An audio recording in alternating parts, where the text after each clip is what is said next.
your money stack. Hey guys, Ace here, welcome back to The Beat Stop. This past weekend I attended Insomniac's newest event, Electric Mile, which is touted as a drive-through audiovisual experience journeying through Insomniac's most iconic festivals. And I'm sure a lot of you have seen this online and are wondering, what the heck is this event? Is it worth it? Should I go? So today I wanted to review my experience, but before we get started, don't forget to subscribe and turn on notifications so you don't miss a video. So just a quick overview about the event. Electric Mile is a drive-through voyage through the world of Insomniac, complete with art installations, performers, AV production, and an accompanying playlist, all without leaving your car. It's completely contact-free and socially distanced. You never even have to leave your vehicle unless you want to use the restroom. Even the performers along the drive have masks on and are far and few between. It's held at the Santa Anita Park in Arcadia, which is just northeast of downtown Los Angeles. I split it between 3 other people, and in my opinion, a 4-way split is the minimum needed for the experience to be worth the cost. So having to drive up from San Diego, we reserved the 6 to 6:30 p.m. slot to accommodate for the drive both up and from Los Angeles. Like pulling up to a festival, you could see the lights and art installations long before you even enter the parking lot, and I gotta say, it was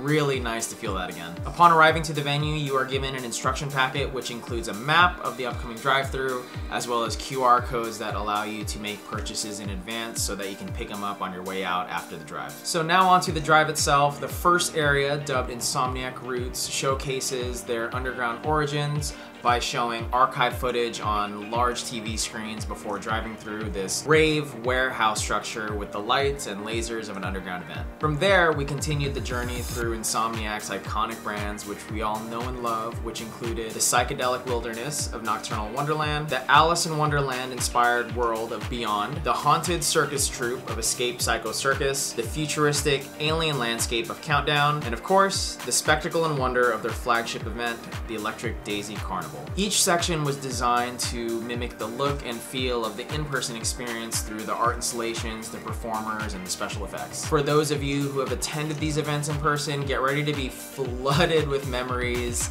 from your past experiences as you see familiar decor, costumes, and production. As you're driving through sections that you've never attended in person, you're treated to a preview of what it's actually like, and there's more than enough along the Electric Mile for your imagination to do the rest. The whole thing took just over an hour before hitting the road back home, and we were left with equal parts FOMO and fascination, but overall we're nothing short of amazed by what we just saw despite restrictions that the industry is facing. The consensus within my group was it was nice just to experience something again, and to do so safely while still getting a dose of something new was pretty much exactly what we wanted to get from this. It's definitely a new kind of event, and one that Insomniac is uniquely fit to pull off. So some quick areas of criticism that I want to point out, and I want to iterate that I'm highlighting these only because this is a review video, so don't let these otherwise small preferential details sway you from going if you're planning on doing so. It's definitely a really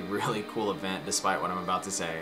But first, some areas were just more extravagant than others. Nocturnal Wonderland was a bit forgettable, to be honest, and I expected a bit more from the EDC section at the end. This is definitely not to say that it didn't measure up to the rest of the event, but I don't think that the EDC section stood out above the rest the way that EDC's in-person experience stands out above their other in-person festivals. And then second, the curated playlist that you tune into from your car radio was a bit of an underwhelming selection of tracks that lacked diversity. Personally, it had a lot of music that I loved between 2010 and 2014-15. Calvin Harris, Alesso, Kygo, Avicii, and don't get me wrong, I hold early 2010 EDM very close to my heart. But the beautiful thing about the EDM and rave scene is the diversity and the inclusion of a wide range of subgenres and the communities that follow them. I would have loved to have gotten a little more house, trance, dubstep, trap, all of which were at best hardly present during the hour-long playlist. However, as an event planner myself, I do understand the nature to curate the playlist the way that it was. First, for what are likely financial reasons, the event was touted as a family-friendly event, so the music had to accommodate a very general audience, which could include children. And second, this is a completely linear experience